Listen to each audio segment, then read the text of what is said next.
కూడా ప్రతి ప్రాంతానికి వచ్చి ప్రతి ఇంటికి వచ్చి నరేంద్ర మోడీ గారు మనసులో మాటలు ఏవైతే ఉన్నాయో అవి 11 మాటలుగా నరేంద్ర మోడీ గారు ప్రజలకు తెలియజేశారు. ఆ తెలియజేసినటువంటి విషయాన్ని కింద స్థాయి వరకు ప్రతి ఒక్క పౌరుడి వరకు తీసుకెళ్లే బాధ్యత మనది అనేటటువంటి కార్యక్రమంలో భాగంగానే ఈ 11 సంవత్సరాల వికసిత్ భారత్ పండుగ కార్యక్రమం జరుగుతుంది. ఆ కార్యక్రమం మనం ఇవాళ ఇక్కడ మనం జరుపుకుంటున్నాం. మనందరి సమక్షంలో భారతీయ జనతా పార్టీ నాయకులు, స్థానిక పెద్దలు, అదేవిధంగా యువత అందరూ కూడా పాల్గొన్నారు. చాలా సంతోషం. ముఖ్యంగా ఇవాళ యువతకి నష్టం జరుగుతున్నటువంటి, యువత బానిసలు అవుతున్నటువంటి డ్రగ్ ఏదైతే ఉందో దానికి వ్యతిరేకంగా పోరాడాలి, అది ఆపాలి అని చెప్పి యువత భారతీయ జనతా పార్టీని కోరడం అనేది చాలా సంతోషకరమైన విషయం. యువత కోరినట్లుగా యువతకు ముందుగా నడిపించడానికి భారతీయ జనతా పార్టీ ముందుంటుంది.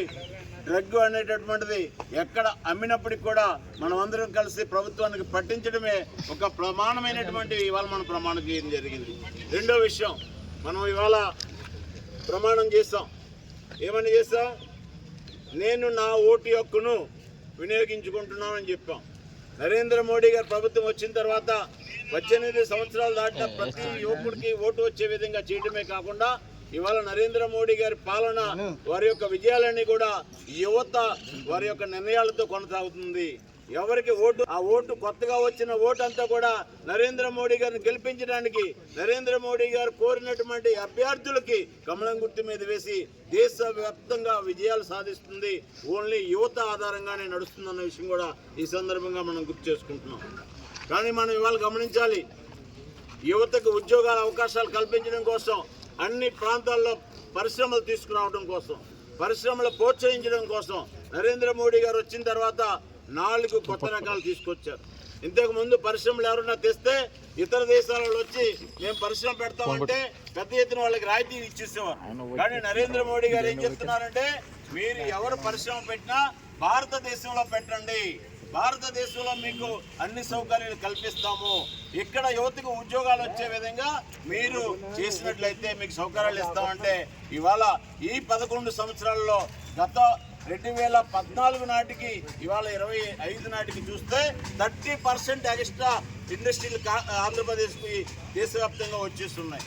ఎందుకు వచ్చాయి అంటే నరేంద్ర మోడీ గారు ఇస్తున్నటువంటి ఇండస్ట్రీలకి వాళ్ళకి ఇస్తున్నటువంటి వెసులుబాటు, అది ఆర్థిక పరిపుష్టి అయినటువంటి అవకాశాలు ఇస్తున్నారు కాబట్టి మనకి పెద్ద ఎత్తున ఉద్యోగాలు పెరుగుతున్నాయి. ఇంకొక విషయం కూడా చెప్తున్నాను నేను, స్కిల్ డెవలప్మెంట్, స్కిల్ లేనటువంటి విద్యార్థులకు కూడా, చదువుకున్నటువంటి వాళ్ళకు కూడా స్కిల్ ట్రైనింగ్ ఇవ్వడం కోసం స్కిల్ సెంటర్లు కాకినాడలోనే 10 ఉన్నాయి. ఆ విధంగా దేశవ్యాప్తంగా పెట్టి 30 రోజులు స్కిల్ ట్రైనింగ్ ఇచ్చి, ఆ 30 రోజులకు కూడా డబ్బులు ఇచ్చి, భోజనం పెట్టి, వసతి కల్పించి, ఉద్యోగాలు ఇప్పించే బాధ్యత కేంద్ర ప్రభుత్వం తీసుకుంది. కాకినాడలో కూడా ITI కాలేజీలో అనేక సార్లు ఈ క్యాంపులు పెట్టి ఉద్యోగాలు కల్పించింది నరేంద్ర మోడీ గారి ప్రభుత్వం. అయితే ఇవాళ మనం ఉమ్మడి ప్రభుత్వంలో ఉన్నాం కాబట్టి, ఉమ్మడి ప్రభుత్వంలో ఎవరైతే ఎంపీలు ఉన్నారో, ఎమ్మెల్యేలు ఉన్నారో, రాష్ట్ర ప్రభుత్వం ముఖ్యమంత్రిగా ఉన్నారో, ఉప ముఖ్యమంత్రి పవన్ కళ్యాణ్ గారు ఉన్నారో, మనం అందరం కలిసి పనిచేస్తున్నటువంటి ప్రభుత్వం కాబట్టి ఇది నరేంద్ర మోడీ గారి ఫలితాలు అయినప్పటికీ కూడా మనం అందరం కలిసి పనిచేస్తున్నాము, కలిసి అభివృద్ధి సాధించుకుంటున్నాం అనేది అందరూ కూడా గుర్తుపెట్టుకొని ఇది నరేంద్ర మోడీ గారి ఘనతని గట్టిగా మనం బయట చెప్పాల్సిన అవసరం ఉంది. అదేవిధంగా ఇవాళ కాకినాడ పార్లమెంటు పరిధిలో చూసినా, కాకినాడ నగరంలో చూసినా SC, ST మైనార్టీలు ఎవరైతే ఉన్నారో ఇవాళ చాలా మంది బయట మాట్లాడుతున్నారు. SC, ST మైనార్టీలకి Bharatiya Janata party పెద్దగా ఏమీ చేయదు, వాళ్ళకి అన్యాయం చేస్తుందని చెప్పి. డాక్టర్ బిఆర్ అంబేద్కర్ యొక్క ఆశయ సాధన, డాక్టర్ బిఆర్ అంబేద్కర్ రాజ్యాంగానికి నైతిక విలువలు కట్టుబడి భారత ప్రభుత్వం నరేంద్ర మోడీ గారు ముందుకెళ్తున్నారు. ఎందుకు ఈ విషయం నేను నొక్కి చెప్తున్నానంటే, SC సోదరులు ఎవరైనా ఇండస్ట్రీ పెట్టి డెవలప్ అవ్వాలని ఆశిస్తే వారు పెట్టేటటువంటి ఇండస్ట్రీకి 5 కోట్ల రూపాయల స్థలం కొంటే అందులో సగం డబ్బులు గవర్నమెంట్ ఇస్తుంది ఇండస్ట్రీ పెట్టడానికి. నేను చెప్తున్నాను, ఇవాళ ఎవరైతే నరేంద్ర మోడీ గారి ప్రభుత్వాన్ని, కూటమి ప్రభుత్వాన్ని విమర్శిస్తున్నటువంటి వైసీపీ నాయకులు కానీ, లేక కాంగ్రెస్ పార్టీ నాయకులు కానీ, ఈ యొక్క ప్రాంతంలో కానీ ఆంధ్రప్రదేశ్లో అభివృద్ధి శరవేగంగా జరుగుతుంది. అయ్యా, మీరు ప్రజలకి వచ్చే అబద్ధాలు చెప్పొద్దు. నేను ఇవాళ చెప్తున్నాను, మీరు గత 5 సంవత్సరాల పరిపాలనలో మీరు చేసిన తప్పులన్నీ కూడా ప్రజలు గమనించి తీర్పిచ్చారు. మీరు 11 స్థానాలు ఇచ్చి పక్కన కూర్చోబెట్టారు. నరేంద్ర మోడీ గారి ప్రభుత్వం 3వ సారి ప్రధానమంత్రిగా అత్యధిక స్థానాలతో కూటమి ప్రభుత్వం వచ్చింది.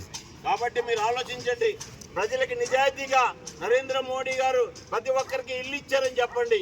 ప్రజలకి నిజాయితీగా ప్రతి వ్యక్తికి 5 కేజీల బియ్యం ఫ్రీగా ఇస్తున్న నరేంద్ర మోడీ గారి ప్రభుత్వం గురించి చెప్పండి. ఇవాళ రోడ్లు, డ్రైనేజీలు, స్కిల్ డెవలప్మెంట్తో సహా పెద్ద ఎత్తున కేంద్రం డబ్బిస్తుంది. ఇవాళ కాకినాడలో పార్కులు డెవలప్ అయ్యాయంటే, రోడ్లు పెద్ద ఎత్తున సిమెంట్ రోడ్లు వేశారంటే, స్మార్ట్ సిటీ నిధులు 1000 కోట్ల రూపాయలు కాకినాడకి ఇచ్చిన కారణంగానే కాకినాడ ఈ స్థాయిలో అభివృద్ధి అయిందన్న విషయం మనందరికీ తెలుసు. ఇవాళ రైతుల కోసం ప్రత్యేక బడ్జెట్ పార్లమెంట్లో పెట్టారు. రైతుల కోసం చట్టాలు మార్చారు. రైతుల యొక్క అభివృద్ధి ప్రధానంగా భారతీయ జనతా పార్టీ ప్రభుత్వం తీసుకుంది. ఇవాళ వారి చేలో బోరేస్తే, వారి చేలో పంపు సెట్లు వేస్తే, ఆ పైపుల దగ్గర నుంచి కరెంటు దాకా 90% నిధులు రైతులకి ఫ్రీగా ఇస్తున్నటువంటి ప్రభుత్వం నరేంద్ర మోడీ గారి ప్రభుత్వం. ఇవాళ ఉపాధి హామీ పథకం చూడండి.